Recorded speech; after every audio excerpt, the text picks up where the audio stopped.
Fala pessoal, bom dia, boa tarde, boa noite, não sei que horas vocês me assistirão. Para quem não me conhece, meu nome é Luiz Henrique Liares Owen. Eu sou defensor público do Estado do Rio de Janeiro desde 2019, mestre em Direito Constitucional pela Universidade Federal Fluminense, professor de Direito Constitucional, professor de Direitos Humanos, de cursinhos preparatório para concursos, de cursos de pós-graduação. Aliás, junto com o colega Franklin Roger, sou coordenador da pós-graduação em Defensoria Pública do curso SEI. Então eu respiro Defensoria Pública da hora que eu acordo até a hora que eu vou dormir. Mais ou menos em meados de 2024, eu passei a usar o ChatGPT na atividade fim, também em outras atividades, na atividade acadêmica, para algumas brincadeiras, enfim. Inicialmente um uso absolutamente infantil. Eu ficava mais tempo ali conversando com o robô do que efetivamente extraindo as potencialidades. Mas, enfim, eu estava ali num processo de descoberta. Comecei a fazer cursos de utilização da inteligência artificial aplicada ao direito, aplicada ao sistema de justiça, fiquei interessado, aquilo começou a trazer alguns resultados na minha atividade fim, na minha atividade defensorial. Comecei a assistir lives, pesquisar vídeos no YouTube, e aí escuto um episódio de um podcast, comecei a ler livros, artigos e me aprofundar no estudo da matéria. E quanto mais eu me aprofundava e mais eu utilizava de forma técnica, eu percebia que aquilo trazia mais eficiência para o uso da inteligência artificial na atividade defensorial, permitindo com que eu produzisse mais e melhor em menos tempo. E é isso que a gente deseja para todos nós, é isso que a gente deseja para o serviço público. Até que eu me senti preparado com um nível de maturidade suficiente para organizar um curso, para dividir com vocês um pouco do que eu aprendi, um pouco do que eu estou vivendo no fronte defensorial, para que vocês também possam produzir mais e melhor em menos tempo. E aí eu fui digerindo e idealizando esse curso intensivo, objetivo, breve, porque aqui ninguém é cientista da computação, de inteligência artificial aplicada à defensoria pública. Esse curso será dividido em dois momentos. O primeiro momento, que deve ter mais ou menos 1 hora e meia ao total, será uma introdução teórica que eu entendo ser indispensável para uma boa prática. Precisamos entender as potencialidades e os limites da inteligência artificial, como se dá o seu processo de treinamento, alguns conceitos básicos, para que tenhamos autonomia na utilização ética, segura, responsável e eficiente da inteligência artificial. Eu efetivamente entendo que a parte teórica é essencial. Quem quiser pular e ir direto para as aulas práticas, tudo bem. E o segundo momento do curso, o segundo módulo, será justamente o módulo prático, em que eu vou disponibilizar minha tela para vocês e nós faremos um relatório de um processo, nós utilizaremos a inteligência artificial para compreender uma perícia complexa, para transcrever depoimentos, para extrair contradições daqueles depoimentos transcritos, para minutar uma petição ou aprimorar a argumentação de uma petição, enfim, um infinito universo de possibilidades de utilização da inteligência artificial na atividade defensorial. Iniciamos agora, portanto, o primeiro bloco do primeiro módulo, o módulo mais teórico, mas fica comigo, porque eu entendo que ele é absolutamente relevante para um bom uso. E eu concordo com o juiz federal George Marmelstein. Ele tem um excelente curso, muito extenso, 30, 40 horas de aula sobre inteligência artificial aplicada ao direito.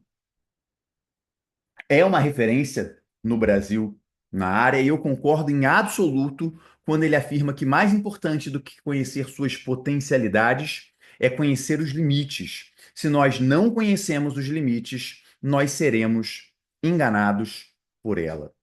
Então, o objetivo, ou um dos principais objetivos deste curso, inclusive dessa parte teórica, é que vocês compreendam, claro, todas as potencialidades do uso da inteligência artificial na atividade defensorial, mas tenham plena consciência dos limites, para que se faça um uso ético, responsável, seguro, sempre, claro, também com eficiência.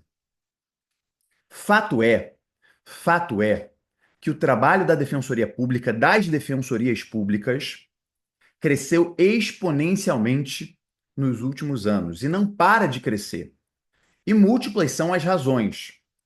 Passamos por um processo de ressignificação institucional com alterações normativas importantes, uma reformulação da Lei Complementar 80 de 94 em 2009, sucessivas emendas constitucionais que culminaram com a Emenda Constitucional 80 de 2014, que permitiu o surgimento ou legitimou novas atribuições, fortalecimento da tutela coletiva, a assistência às vítimas, a figura dos custos vulneráveis. Então, a nossa atribuição não para de crescer. E, a princípio, isso é ótimo, é importante para os nossos usuários dos serviços e para a instituição.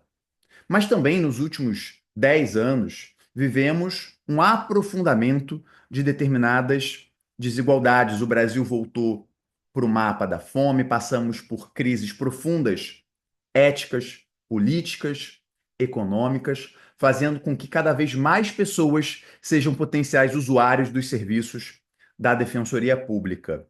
Se o nosso serviço cresceu e cresceu muito, a nossa estrutura, o nosso orçamento, a nossa estrutura física de pessoal não cresceu na mesma proporção. Infelizmente, não. No Rio de Janeiro e no Brasil todo. E se não bastasse, mais recentemente passamos a ser alvo de diversos ataques, alguns escancarados, outros mais velados, mas uma tentativa de ampliação do espaço dos advogados da ativo, assistência jurídica municipal. E a inteligência artificial, ao meu ver, se coloca como um instrumento poderosíssimo de redução de danos. O Rio de Janeiro, por exemplo, hoje vive um regime de recuperação fiscal, o que dificulta muito a ampliação da nossa estrutura, do nosso pessoal, a criação de cargos para que a gente possa atender a essa demanda exponencialmente crescente. Eu vejo na inteligência artificial o futuro, ou melhor, o presente, que já deveria ser o presente, em um instrumento poderosíssimo para que a gente possa dar conta desse volume de trabalho. Na realidade que eu vivo, aqui no estado do Rio de Janeiro, eu vejo os colegas efetivamente comprometidos, servidores, residentes e estagiários adoecendo, com um volume de trabalho assustador. Atendimentos intermináveis, uma caixa de intimação que não para, intimação entrando meia-noite, entrando domingo de manhã, colegas respondendo intimação domingo, 5 horas da manhã, como eu fiz recentemente. A Alice menor, ela estava tirando a sonequinha da tarde, enquanto ela tirava a soneca num domingo, eu vinha correndo aqui responder intimação para tentar dar conta do volume de trabalho que é interminável. Os nossos profissionais estão adoecendo. Nós precisamos cuidar dos nossos. A gente precisa cuidar dos defensores públicos, das defensoras públicas e das nossas equipes. Claro, a gente precisa cuidar dos nossos usuários de serviços, que são nossa razão de ser e de existir. A inteligência artificial tem uma potencialidade de aprimorar significativamente a qualidade do serviço prestado, fazendo com que a gente preste mais assistência jurídica integral e gratuita com mais qualidade em menos tempo. Reduzindo, por exemplo, trabalhos mecânicos, trabalhos braçais que são delegáveis para a máquina. E com isso, o defensor público e os integrantes do quadro de apoio possam se dedicar àquilo em que o ser humano é absolutamente insubstituível: o atendimento humanizado, a reflexão sobre litigância estratégica, a visita em loco, em locais em que se pode averiguar graves violações de direitos humanos, aquilo em que nós somos absolutamente indispensáveis. Mas o próprio uso da IA não significa a substituição do ser humano pela máquina. Até porque a máquina tem diversos limites que veremos ao longo desse curso. Ela não faz juízo moral, ela não tem juízo de valor, ela não tem autonomia decisória, ela não tem senso de justiça, ela não conhece a realidade socioeconômica dos nossos assistidos.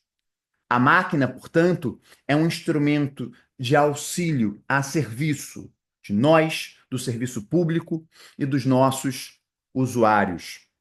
Há quem veja com muito preconceito a utilização da inteligência artificial na atividade fim. Eu não vejo nenhum problema, muito pelo contrário, se o ser humano sempre estiver em posição de centralidade. Internamente, os defensores públicos e os integrantes do quadro do apoio, e externamente, os nossos usuários dos serviços, que são a nossa razão de ser e a nossa razão de existir.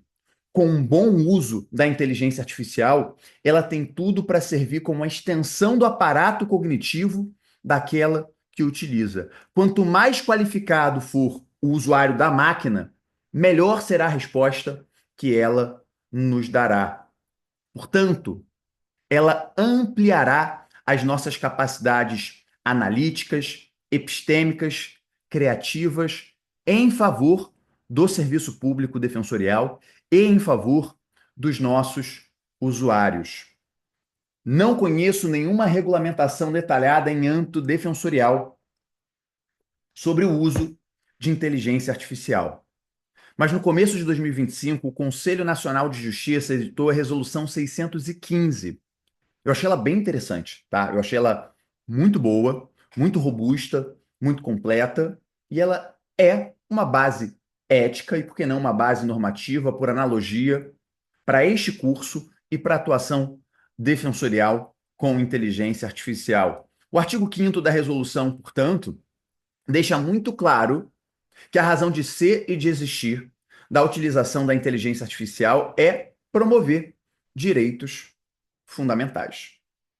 Ela jamais pode se afastar desta finalidade, com respeito à Constituição, aos tratados internacionais de direitos humanos e à legislação brasileira. Já o artigo 19, parágrafo 3º, inciso 2º, deixa muito claro que a utilização dessas ferramentas deve ter caráter auxiliar e complementar. Elas jamais devem ter autonomia decisória. Quem define as estratégias da atuação defensorial, se haverá antes uma atuação administrativa ou se judicializará a questão. Em caso de judicialização, qual será o procedimento, qual será o instrumento, qual será a tese utilizada em um plenário de júri. Nisto, nós somos absolutamente insubstituíveis, mesmo porque já vimos que a máquina não conhece a realidade socioeconômica dos nossos assistidos, e ela não tem nenhum conhecimento intrínseco ou capacidade de fazer efetivamente juízo de valor. Como coloquei na imagem, o protagonismo é do defensor público, do servidor, que são também o público-alvo desse curso que nós estamos ministrando.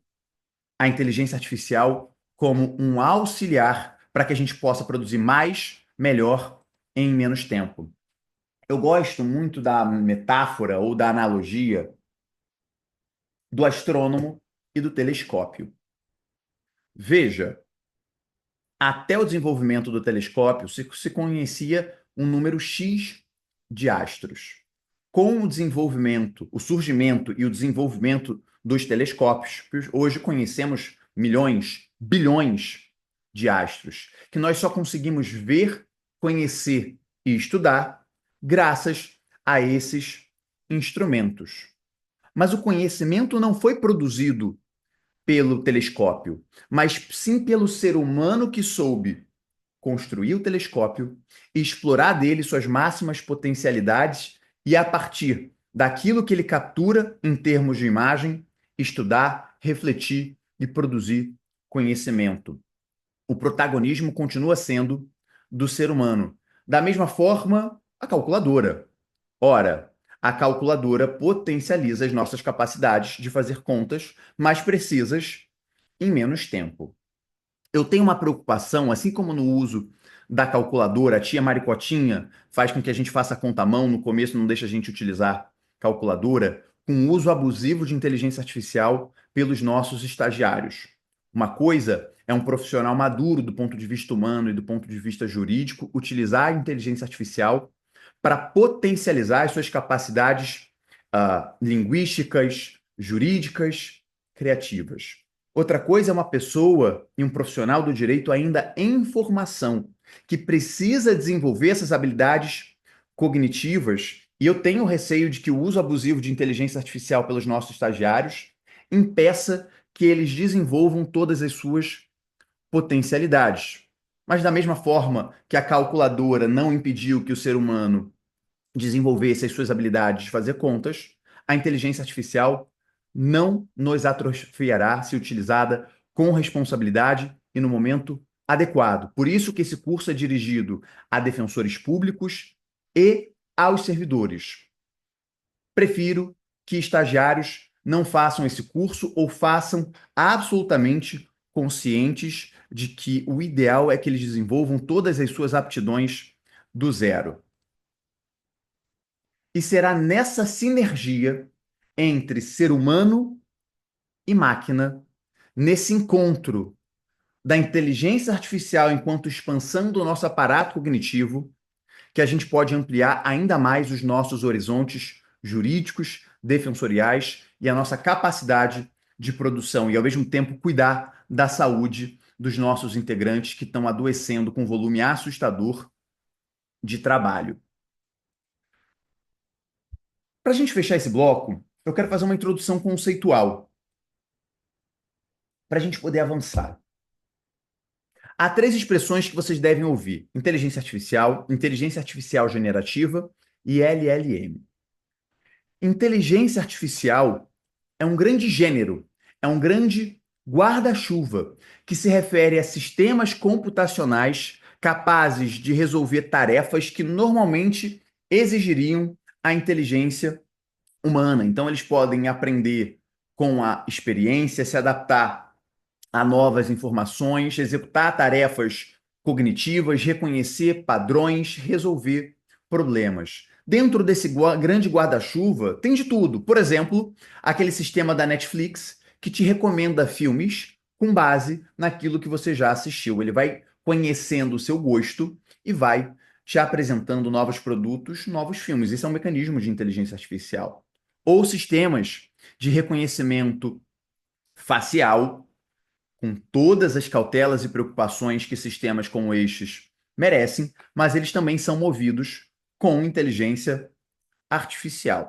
Temos um grande guarda-chuva.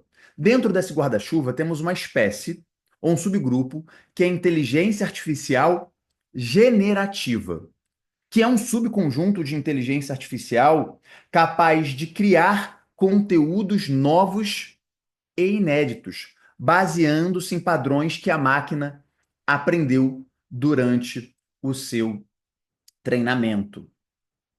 Tem de tudo. Por exemplo, o DALL-E, que é um sistema da OpenAI, a mesma empresa que desenvolve o ChatGPT, ele cria imagens originais. Então, a partir de padrões que ele aprendeu de determinados comandos, ele gera um conteúdo novo aqui, imagens. Temos o Sora, que desenvolve vídeos, o Jukebox, que desenvolve músicas, inclusive com melodia, arranjo, letra. Temos, então, um subgênero da inteligência artificial generativa. E dentro dele, então a gente tem uma lógica aqui de círculos concêntricos, temos as LLMs, Large Language Model. Na tradução pode ser modelo de linguagem de grande escala, ou modelo de linguagem grande, que é um tipo específico de inteligência artificial generativa que foi treinada com uma base gigantesca, absurda de textos e que, por consequência disso, é capaz de gerar linguagem natural.